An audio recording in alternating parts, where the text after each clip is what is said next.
Indonesia diajak Rusia tinggalkan KF-21 Boramae, sebagai gantinya ditukar pembuatan bersama Su-57. Indonesia mundur dari proyek KF-21 Boramae tak bakal laku dijual Korsel ke negara lain, dijamin. Sebanyak 8,1 triliun won akan diinvestasikan pada tahun 2028 dan Indonesia yang berpartisipasi dalam pembangunan bersama akan menanggung 20% dari ini atau 1,6 triliun won. Pengembangan KF-21 diharapkan akan selesai sekitar tahun 2026 dan tujuannya adalah untuk mengekspor lebih dari 300 unit dengan rencana produksi 120 unit pada tahun 2032. Namun, industri menilai proses ekspor tidak akan mudah. Seorang pejabat dari industri pertahanan mengatakan, awalnya Indonesia telah menunda pembayaran kontribusi dari paruh kedua tahun 2017 karena situasi ekonomi yang sulit. Tetapi ada kekhawatiran bahwa ia mencoba untuk menarik diri dari proyek KF-21 seperti yang disepakati untuk membayar sebagian kontribusi dalam bentuk barang pada November tahun lalu.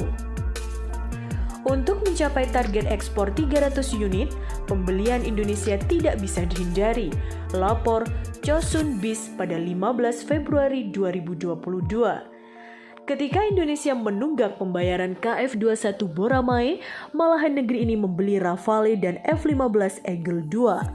Pembelian dua jenis heavy fighter ini menjadi buah bibir di mana Korsel khawatir dana proyek KF-21 dari Indonesia akan dialihkan membayar Rafale.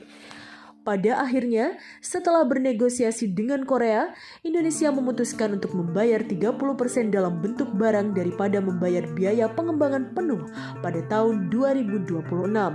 Sumber daya alam seperti gas alam, batu bara bitumen, dan karet alam terutama disebut-sebut sebagai jenis yang harus dibayar oleh pihak Indonesia. Sejauh ini, Defense Acquisition Program Administration atau DAPA Korea Selatan telah menyatakan posisinya bahwa bahkan jika Indonesia membeli Rafale, tidak akan berdampak pada pengembangan KF-21. Seorang pejabat DAPA mengatakan kepada Joang Ang Libo pada tanggal 10, pengenalan pesawat tempur Rafale adalah proyek untuk memperkuat kesenjangan kekuatan Angkatan Udara Indonesia. Beber di Jongang pada 10 Februari 2022. Indonesia dan Korsel sepakat mengembangkan bersama KF-21 Boramae sejak perjanjian ditandatangani pada 2011 lalu. Saat itu diharapkan Indonesia dan Korsel akan lancar jaya membuat KF-21 Boramae yang nyatanya banyak rintangan di sini. Setahun usai perjanjian ditandatangani, media Rusia Military Messenger pada 12 Desember 2021 mengungkapkan seharusnya Indonesia masuk ke kerjasama pembuatan jet tempur siluman Su-57. Indonesia juga menjadi mitra calon pesawat tempur generasi kelima Korea Selatan KF-X pada tahun 2010. Nilai proyek tersebut kini optimistis, diperkirakan mencapai 5 miliar dolar AS. Dan Indonesia harus memberikan kontribusi 1/5 tentang Turki bergabung dengan pertanyaan proyek. Meskipun proyek ini tampaknya tidak mengancam status kekuatan tradisional di pasar penerbangan militer untuk saat ini, tentu akan lebih baik jika Indonesia dapat menjadi mitra proyek pesawat tempur generasi kelima Rusia, India T-50 PAKFA atau Su-57 atau pengembangan FGFA versi generasi kelima jet tempur Tejas, ungkap media Rusia Military Messenger seperti disadur oleh chinanews.com.cn.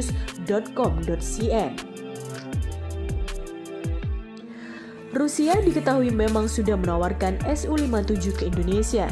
CEO Rosoboronexport Alexander Mikhey melemparkan tawaran ke 5 negara di Asia Tenggara pada Juni 2021 sudah menawarkan Su-57 ke 5 negara Asia Tenggara.